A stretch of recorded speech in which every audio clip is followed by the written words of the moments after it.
పాలక మండలి ఉంటుంది, ట్రస్ట్ బోర్డు ఉంటుంది. దాంట్లో ఏ కాలానికి తగినట్లు ఆ కాలం సెక్యూరిటీ వాళ్ళు ఉంటారు, వాళ్ళ పని వాళ్ళు చేస్తుంటారు. ఎప్పుడైతే మీరు ప్రతి దాంట్లో పోతారో ఈ ప్రాబ్లం సృష్టి అవుతుందన్నమాట. అందుకని ఇప్పుడు మీరు చూడండి, తెలుగుదేశం కార్యకర్తలు ప్రతి చోట పోతారనమాట. ఏమంటే ఇది మాది ప్రభుత్వం అని. ఎక్కడ నాకు తెలిసి ఏ పొలిటికల్ పార్టీ ఉండదు ఇట్లా. అంటే ప్రతి ఒక్కరి పనిలో మీరే పోతారు.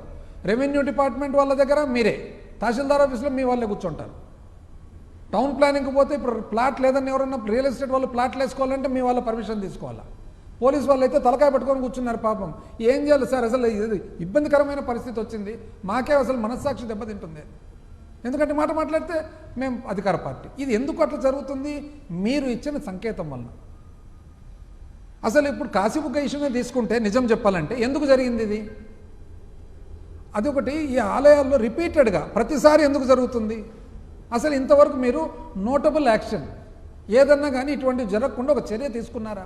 మరి మీరు విపరీతమైన అనుభవం అని మీరే చెప్తారు. పైగా మీరు డైవర్ట్ చేస్తున్నారు సబ్జెక్ట్ను డైవర్ట్ చేసి ఇది ప్రైవేట్ గుడి కదా, మీరెందుకు వాళ్ళ తరఫున వకాలత్తు తీసుకుంటున్నారు అని.